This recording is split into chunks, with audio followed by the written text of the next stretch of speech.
নমস্কার বন্ধুরা, সোনালি কুকিংয়ে সবাইকে স্বাগত জানিয়ে আজকের রেসিপি থাকছে চিকেন কাটলেট। তো তোমরা এইভাবে রেসিপিটি তৈরি করবে।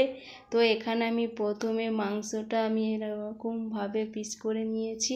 তো নেওয়ার পরে আমি এখানে জল এর সঙ্গে আলুটাকে আমি একসঙ্গে সেদ্ধ করতে দিয়েছি। তার সঙ্গে আমি এখানে মাংসটাকে একসঙ্গে আমি সেদ্ধ করে নেব এবং অল্প সময়ের মধ্যে দুটোই সেদ্ধ হয়ে যাবে। তো তার জন্যে আমি মাংস আর আলু একসঙ্গে আমি সেদ্ধ করে নেব।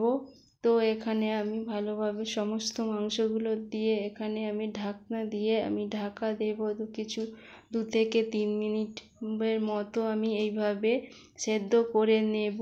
তো আমি মাংসগুলো এইভাবে আমি সেদ্ধ করে নিয়েছি। তো দেখো খুব ভালোভাবে এখানে সেদ্ধ হয়ে গেছে। তো আমি ভালোভাবে সেদ্ধ হওয়ার পরে আমি এখানে নামিয়ে নেব। তো এরপরে আলুগুলো আমি ঠান্ডা করে নিয়েছি জলের মধ্যে দিয়ে। তো সমস্ত আলুগুলোকে এইভাবে আমি ছাড়িয়ে নেব। তো সমস্ত আলু ছাড়ানো হয়ে গেছে। তো এরপরে আমি মাংসটাকে ছাড়িয়ে নেব। তো মাংসগুলো এইভাবে সমস্ত মাংসগুলো ছাড়িয়ে নেব। তো এখানে সমস্ত মাংস ছাড়ানো হয়ে গেছে। তো আমি আলুটা আর মাংসটা একসঙ্গে কিছুটা পরিমাণে মাখিয়ে নেব। তো এইভাবে তোমরা মাখিয়ে নিবে।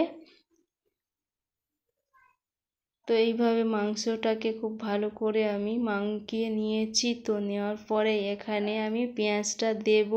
এখানে পেঁয়াজের পরিমাণটা একটু বেশি দিতে হবে। আর এইভাবে আমি কেটে নিয়েছি। তো তোমরা এইভাবে কেটে নিবে।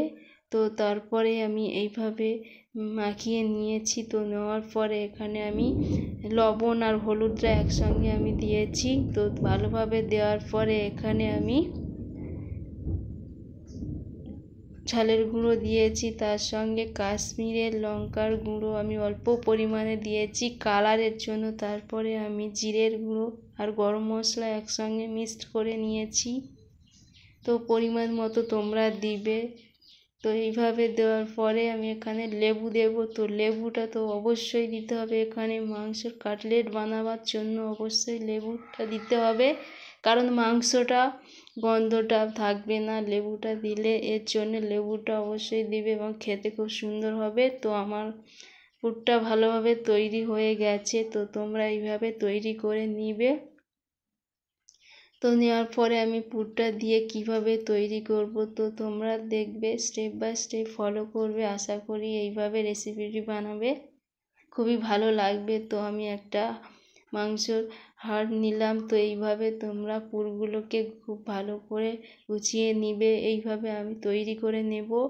তো এখানে সমস্ত একই প্রসেসে আমি তৈরি করে নেব। তো তোমরা এইভাবে সমস্ত ভালোভাবে তৈরি করে নিবে। তো এখানে আমি ডিম নিয়েছি, 2টো ডিম নিয়েছি। প্রথমে আমি ডিমের মধ্যে চুপিয়ে নেব। তো সমস্ত এইভাবেই চুপিয়ে নেওয়ার পরেই তোমরা বেসন দিবে। তো মোট 2বার এইভাবে তৈরি করে নিতে হবে। 2বার ডিমের মধ্যে আর 2বার বেসনের মধ্যে দিবে, দিয়ে এইভাবে তৈরি করে নিবে। তোমরা দেখো এইভাবেই তৈরি করে নিবে।